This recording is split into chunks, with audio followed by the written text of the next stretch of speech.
السلام علیکم ورحمۃ اللہ وبرکاتہ۔ نحمدہ ونصلی علی رسولہ الکریم۔ بسم اللہ الرحمن الرحیم۔ حضرت شیخ ابراہیم خاص رحمۃ اللہ تعالی علیہ بہت پائے کے بزرگ گزرے ہیں۔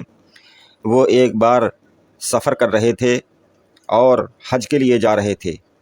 حضرت شیخ ابراہیم خاص رحمۃ اللہ علیہ خود فرماتے ہیں کہ جنگل ویرانوں میں مجھے ایک نصرانی ملا، ایک عیسائی ملا جو کمر میں زنار باندھے ہوئے تھا۔ اس نے میرے ساتھ رہنے کا سوال کیا۔ آپ فرماتے ہیں کہ میں نے اسے اجازت دے دی۔ فرماتے ہیں کہ ہم لوگ اس کے بعد 7 روز تک مسلسل سفر کرتے رہے ساتھ ساتھ۔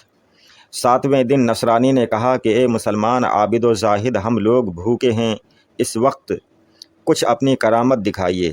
حضرت شیخ ابراہیم خاص رحمۃ اللہ تعالی علیہ نے اللہ تعالیٰ کی بارگاہ میں دعا کی کہ بار الہا مجھے اس بد مذہب کے روبرو رسوا نہ کرنا۔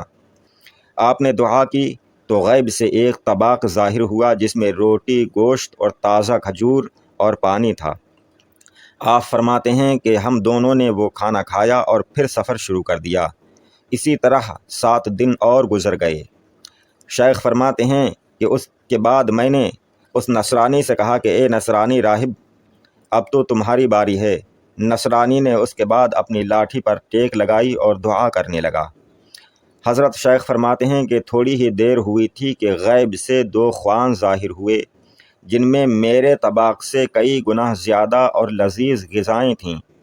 حضرت شیخ ابراہیم رحمۃ اللہ تعالی علیہ بہت حیرت کرنے لگے کہ میں ایمان والا اور یہ غیر ایمان، اور اس کی دعا سے زیادہ اور لذیذ کھانا نازل ہوا ہے، اور کھانے سے پھر کترانے لگے۔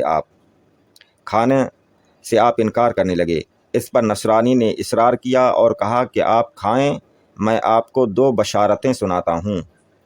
ایک یہ کہ میں نصرانیت سے تائب ہوتا ہوں، عیسائیت مذہب چھوڑتا ہوں۔ یہ کہہ کر اس نے زنار اتار پھینکی اور کہا اشہد ان لا الہ الا اللہ و اشہد ان محمد رسول اللہ، اور پھر کہا کہ اے شیخ، دوسری بشارت یہ ہے کہ میں نے اس طرح دعا کی تھی۔ دوسری بات یہ ہے جو میں آپ کو بتانا چاہتا ہوں کہ میں نے اس طرح دعا کی تھی کہ بار الہا اگر تیری بارگاہ میں میرے ہم سفر مسلمان عابد کا کچھ حصہ ہے تو ہم پر اپنے کرم کا دروازہ کھول دے۔ یہ سب اسی دعا کا اثر ہے۔ حضرت شیخ ابراہیم خاص رحمۃ اللہ تعالی علیہ نے یہ سن کر رب تعالیٰ کا شکر ادا کیا اور پھر مل کر کھانا کھایا۔